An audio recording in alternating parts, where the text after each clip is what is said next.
আসসালামু আলাইকুম। আশা করি আপনারা ভালো আছেন। বাংলাদেশ প্রতিদিন পত্রিকায় আমার বন্ধু আলাউদ্দিন মজিদ ভাই তারকাদের প্রেমের সংসারে ভাঙন এই শিরোনামে অনেকগুলো তারকার কেন ভাঙলো তাদের সংসার এটা তুলে ধরেছেন। পত্রিকাটি কয়েকদিন আগের, তারপরও আমি আপনাদের সাথে একটু শেয়ার করছি। এভাবে শুরু করেছেন, প্রেমের মরা জলে ডুবে না, ও প্রেম করতে দুদিন ভাঙতে একদিন, এমন প্রেম আর কইরো না দরদি। এই গানটা আপনারা শুনেছেন। শিল্পীর এমন দরদ ভরা আকুতি কি সব তারকার কর্ণকুহরে পৌঁছে? মনে হয় না। তা না হলে দীর্ঘদিন ধরে প্রেমে হাবুডুবু খাওয়া, তারপর বিয়ের পিড়িতে বসা, এরপরও অনেকের সেই প্রেমের সংসার খুব বেশি দিন টেকে না। কিন্তু কেন? সাধারণ মানুষের এই প্রশ্নের জবাব দিয়েছেন জাতীয় মানসিক স্বাস্থ্য ইনস্টিটিউটের শিক্ষক তাজুল ইসলাম। মানে এটা মানসিক ডাক্তার, উনি কিন্তু উত্তর দিয়েছেন যে আসলে কেন তাদের সংসার টিকে না। তিনি বলেছেন, মানুষের তো দুটি সত্তা থাকে, একটা আবেগী, অন্যটা যৌক্তিক। মানুষের জীবনে দুটিরই প্রয়োজন আছে, কিন্তু আবেগী সত্তাটা যাদের বেশি তারাই বেশি সমস্যায় পড়েন। সংসারে অনেক কিছু মানিয়ে নিতে হয়। প্রেম করে বিয়ে করলেও সাধারণ মানুষ যতটুকু মানিয়ে নিতে পারেন, তারকারা তা পারেন না। বিয়ের পর মানুষের মধ্যে দায়বদ্ধতা, বিশ্বাস, ভালোবাসা, কম্প্রোমাইজ এসব দেখা দেয়। কিন্তু অনেক তারকার মধ্যে এই ব্যাপারগুলো ঘাটতি থাকে। বাস্তব জীবনে মানুষ যে অন্যরকম, এটা তাদের অনেকেরই উপলব্ধিতে আসে না। বিয়ের কিছুদিনের মধ্যে তাদের মুগ্ধতা ও মোহ ভেঙে যায়। তারকারা মুক্ত জীবন যাপন করেন। সাধারণ মানুষ যেমন সংসার করার একটা বাধ্যবাধকতা থাকে, প্রেম করে বিয়ে করলেও তাদের মধ্যে তা থাকে না। সংসারটা করতেই হবে, এ ব্যাপারে তাদের একটা শিথিলতা আছে। আর্থিক ও সামাজিকভাবে বাধ্যবাধকতা থাকে না যে সম্পর্ক টিকিয়ে রাখতে হবে। তাই তারকাদের প্রেমের সংসারের মুহূর্তেই তাসের ঘরের মতো ভেঙে টুকরো টুকরো হয়ে যায়। গত বুধবার বিবাহ বিচ্ছেদের ঘোষণা দিলেন জনপ্রিয় সঙ্গীত শিল্পী দিলশাদ নাহার কণা। কণা বাংলাদেশের একজন জনপ্রিয় সঙ্গীত শিল্পী। আমার সিনেমারও একটি গান করেছিল, মাস্তানি ছবিতে। গানটি খুব সুন্দর গেয়েছিল। আমাতে দাও না ডুব, সুরটা খুব সুন্দর ছিল। তো সেই কণাও শেষ পর্যন্ত তার ফেসবুক পেজে ঘোষণা দেন। তিনি লিখেছেন, দীর্ঘ 7 বছর প্রেম করে বিয়ে করলাম। ফেসবুকে এক পোস্টে তিনি লেখেন, আমি আপনাদের ভালোবাসার কণা, জন্ম মৃত্যু সবই আল্লাহর ইচ্ছে। ঠিক তেমনই কোনো বিচ্ছেদও হয় তারই ইশারায়। তাই যে কোনো বিচ্ছেদও হয় তারই ইশারায়। আমার সব শুভাকাঙ্ক্ষী এবং প্রিয়জনদের উদ্দেশ্যে ভরাক্রান্ত হৃদয়ে আমি জানাচ্ছি, দীর্ঘ 6 বছরের বিবাহিত জীবনের পর আমি এবং গোলাম মোহাম্মদ ইফতেখার গহীন গত 16 জুন 2025 তারিখে আমাদের বিবাহ বিচ্ছেদ সম্পন্ন করেছি।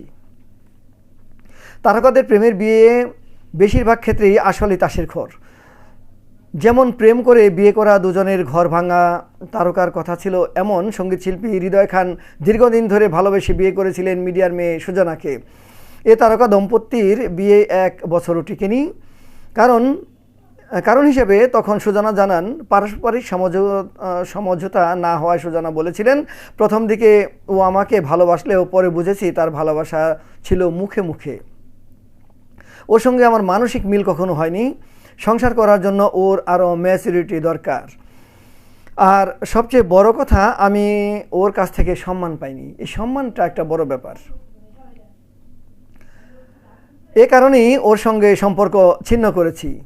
পরকীয়ায় জড়িয়ে স্ত্রীকে ডিভোর্স দিয়ে সুবর্ণা মুস্তাফাকে বিয়ে করেছিলেন প্রয়াত অভিনেতা হুমায়ুন ফরিদি। আবার এ বিয়েও ভেঙেছে। বদরুল আলম সৈয়দের সঙ্গে সুবর্ণার পরকীয়াই এর জন্য দায়ী করেন অনেকে। পরে সুবর্ণা সৈয়দকে বিয়ে করেন। সেই সময়ে সুবর্ণা বলেছিলেন, আমরা প্রেম করে বিয়ে করলেও ফরিদি ধূমপান ও মদ খাওয়ার কারণে ফরিদির সংসার ছেড়েছি আমি। আরেক আলোচিত প্রেমের বিয়ে বিচ্ছেদ হচ্ছে ব্যান্ড তারকা জেমস এবং রাখির সংসার ভাঙন নিয়ে। জেমস মজে গিয়েছিলেন প্রবাসী এক তরুণীর প্রেমে, আর এতেই ভেঙে যায় তাদের প্রেমের বিয়ের সংসার।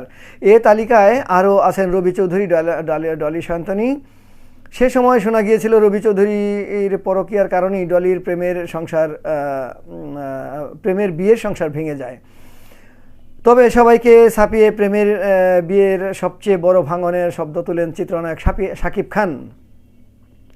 দীর্ঘদিন প্রেম করে 2008 সালে তিনি বিয়ে করেন চিত্রনায়িকা অপু বিশ্বাসকে। তাদের ঘরে একটি সন্তান জন্ম নেয়, কিন্তু চিত্রনায়িকা বুবলির সঙ্গে পরকীয়ায় জড়িয়ে 2017 সালে অপুকে ডিভোর্স দেন শাকিব। এরপর বুবলিকে বিয়ে করলেও তার একটি সন্তান জন্মের পর প্রেম করে বিয়ে করা বুবলিকেও ছেড়ে যান শাকিব।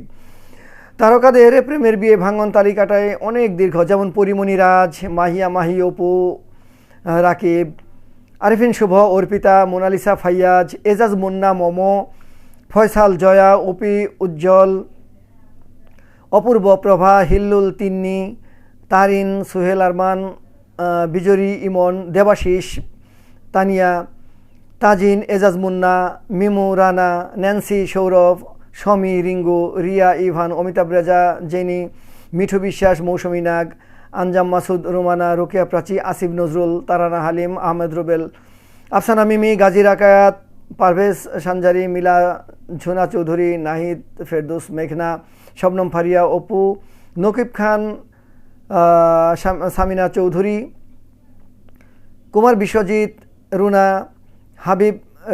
হাবিব রেহান, তাহসান, মিথিলা, শখ, নিলয়, সাগর, শম্পা, তমা মির্জা, হিসাম চিস্তি, বাঁধন, সনেট, নোভা, রায়হান, স্পর্শিয়া, রাফসান, তানিয়া, এসআই টুটুল, জসিম, সুচরিতা, রোজি আব্দুস সামাদ, সুহেল, দিতি, আলমগীর, কবির, জয়শ্রী, রোমানা এবং আঞ্জাম মাসুদ, ইলিয়াস কাঞ্চন, দিতি, আলমগীর, খুশনুর, হুমায়ুন আহমেদ, গুলতেকিন আহমেদ, নাদিয়া শিমুল, আলাউদ্দিন আলী, সালমা আলী, শাকিল খান, জনা, জহিরাহান, সুমিতা দেবী, আরও অনেক দম্পতি আছেন তালিকায়। কিন্তু কেন এ প্রেমের বিয়েতে বিচ্ছেদ? খোঁজ নিয়ে দেখা যায় সবার ঘটনাই প্রায় সমান। বিয়ে করে সুখী ছিলেন না এসব দম্পতি। তাদের সম্পর্কের মধ্যে এসে পড়েছে উচ্চাকাঙ্ক্ষা, লোভ, হতাশা, অর্থ, পরকীয়া, মানসিক অশান্তি, সব কিছু। সবশেষে বিচ্ছেদই চূড়ান্ত সমাপ্তি। বিশাল খবর। তো অনেকেরই তো দেখা যায় বিবাহ বিচ্ছেদ হয়েছে, যা আমার জানা ছিল না। এই পত্রিকাটি না পড়লে আমিও জানতাম না যে এত তারকাদের মধ্যে বিবাহ বিচ্ছেদ হয়েছে। তো এখানে বিবাহ বিচ্ছেদ হলে কিন্তু সন্তানরা বিপদে পড়ে যায়। যদি বাবার সাথে সন্তান থাকে, সে মায়ের স্নেহ পায় না, আবার মায়ের সাথে সন্তান থাকলেও বাবার আদর স্নেহ পায় না। তাতে এই সন্তানটির অনেক সমস্যা হয়ে যায়। তো এই সন্তানের দিকে তাকিয়ে আপনারা বিবাহ বিচ্ছেদটা করবেন না, এটা খুব খারাপ। আপনারা বুঝে শুনে বিয়ে করেন, দরকার হলে মিডিয়ার বাইরে বিয়ে করেন। আর মিডিয়াতে বিয়ে করলে বা সমস্যা কি? আপনাদের দুজনকে বুঝতে হবে যে আপনাদের দুজনের সামাজিক মর্যাদা আছে। আপনাদের কারণেই এসব মিডিয়া গরম হয়ে যায়, ফেসবুক গরম হয়ে যায়, মানুষের মধ্যে দেখা যায় যে মিডিয়া সবাই খারাপ। এসব কারণেই কিন্তু মিডিয়ার মানুষকে অনেকেই পছন্দ করেন না। কারণ এত বিবাহ বিচ্ছেদ কেন হবে আপনাদের মধ্যে? তো এই সন্তানগুলো কিন্তু বিয়ের যখন বয়স হয় তখন তারা বিপদে পড়ে যায় তাদের বিয়ে নিয়ে। কারণ ডিভোর্সির সন্তানদের অনেক ফ্যামিলি মেনে নিতে চায় না। তো আপনারা দেখে শুনে বিয়ে করুন এবং একটু মানিয়ে নিয়ে সংসার করুন। সকলে ভালো থাকবেন। আসসালামু আলাইকুম।